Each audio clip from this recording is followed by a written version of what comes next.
الرحمن الرحیم۔ السلام علیکم ورحمۃ اللہ وبرکاتہ۔ معزز سامعین و ناظرین، پیش خدمت ہے زکوٰۃ کے متعلق چند اہم مسائل، جن میں سے سب سے پہلا مسئلہ یہ ہے کہ زکوٰۃ کیسے نکالے۔ دوسرا مسئلہ اہم یہ ہے کہ اگر سال کے دوران زکوٰۃ کا نصاب کم ہو جائے تو پھر کیا حکم ہوگا۔ تیسرا اہم مسئلہ کہ زکوٰۃ کا نصاب اگر سال کے دوران بڑھ جائے تو پھر کیا حکم ہوگا۔ اور چوتھا اہم مسئلہ زکوٰۃ کس مہینے میں نکالیں۔ معزز دوستو، سب سے پہلے یہ بات انتہائی لازم اور اہم ہے کہ ہم اس کو پہچانیں اور جانیں کہ زکوٰۃ کو کیسے نکالیں۔ تو زکوٰۃ کو نکالنا، اس کے لیے لازمی بات یہ ہے کہ بندہ اپنے مال کا حساب لگا لے۔ اگر کسی نے حساب نہیں لگایا اور اپنے تخمینہ کے اعتبار سے، گمان کے اعتبار سے کچھ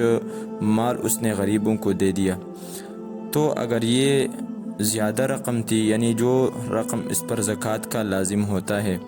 اس سے یہ زیادہ تھی، تو پھر تو اللہ تعالیٰ معاف فرمائیں گے کیونکہ اس نے زیادہ دی ہے۔ لیکن اگر کم تھا اور اس نے واجب مقدار جو تھی وہ پورا ادا نہیں کیا تھا، تو جتنا مال اس کے حصے میں باقی رہے گا زکوٰۃ کا، وہ اس کے مال کے برباد کرنے کے لیے کافی ہے۔ لہٰذا حساب کر کے، پورے سال کا مال کا حساب کر کے، پھر اس کے حساب سے زکوٰۃ ادا کرنی لازم ہے جتنی فرض ہوتی ہے۔ معزز دوستو، دوسرا مسئلہ کہ اگر سال کے درمیان میں نصاب گھٹ جائے اور کم ہو جائے تو پھر کیا حکم ہے۔ تو معزز دوستو، اصل میں زکوٰۃ کا اعتبار جو کیا جاتا ہے وہ سال کے ابتدائی اور آخری دن کے حساب سے کیا جاتا ہے۔ لہٰذا اگر سال کے ابتدائی دن میں اور آخری دن میں نصاب تک مال پہنچ رہا ہو تو پھر اس پر زکوٰۃ لازم ہے۔ مثال کے طور پر آج 14 رمضان ہے، تو اگر اس 14 رمضان میں بندے کے پاس کم از کم 86,000 یا 87,000، جو آج کل 52.5 تولے چاندی کی قیمت بن رہا ہے، اگر یہ موجود ہو اور پھر اگلے سال اسی دن یعنی 14 رمضان کو اس کے پاس اتنا مال موجود ہو، تو اگر سال کے بیچ میں وہ مال کم بھی ہو گیا ہو تو پھر بھی اس شخص پر زکوٰۃ لازم ہے۔ اس کے ساتھ تیسرا مسئلہ یہ ہے کہ اگر مال میں اضافہ ہو جائے، مثال کے طور پر آج کے دن میں آپ کا مال نصاب کو پہنچ رہا ہے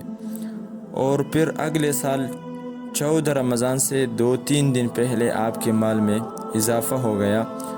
اور آپ کے پاس مثال کے طور پر نئے پیسے آ گئے، یکدم آپ کے پاس 2 لاکھ 3 لاکھ پیسے زیادہ ہو گئے، ان پیسوں پر ابھی تک سال نہیں گزرا، تو پھر بھی اس کو جو زکوٰۃ کا مال ہے اس کے ساتھ ملا کر سب کا حساب کر کے اس کی 2.5% زکوٰۃ ادا کرنی لازمی ہوگی۔ یعنی عوام بھائیوں میں جو یہ مشہور ہے کہ وہ کہتے ہیں کہ ہر روپے پر سال کا گزرنا لازم ہے، تو یہ بات صحیح اور درست نہیں ہے، بلکہ صحیح اور درست یہ ہے کہ اگر ایک دن پہلے بھی سال کے پورا ہونے سے آپ کے پاس کچھ مال زیادہ آ جائے تو پھر بھی اس کا زکوٰۃ ادا کرنا لازم ہوگا۔ چوتھا اہم مسئلہ کہ مال کو کس سال کے اعتبار سے یا کس مہینے کے اعتبار سے نکالنا لازمی ہے۔ تو اس کے بارے میں حکم یہ ہے کہ زکوٰۃ قمری سال کے اعتبار سے ادا کی جائے گی۔ لہٰذا قمری مہینے کا جو آپ کا جو ابتدا ہے، یعنی یوں سمجھ لے کہ جس مہینے میں آپ کے پاس مال آیا ہے اور آپ صاحب نصاب بن گئے ہیں، تو اس مہینے کو نوٹ کر لیں، چاہے وہ رمضان ہو چاہے وہ کوئی دوسرا مہینہ ہو، اور اسی اگلا جو وہی مہینہ آ رہا ہے تو اسی مہینے میں آپ کا سال پورا ہوگا اور اسی مہینے میں آپ زکوٰۃ کا مال ادا کریں گے، یا یوں ہے کہ اسی مہینے میں آپ حساب کر کے جتنی زکوٰۃ بنتی ہے آپ کے مال میں، وہ 2.5% کے اعتبار سے وہ آپ پر نکالنا لازم اور فرض ہے۔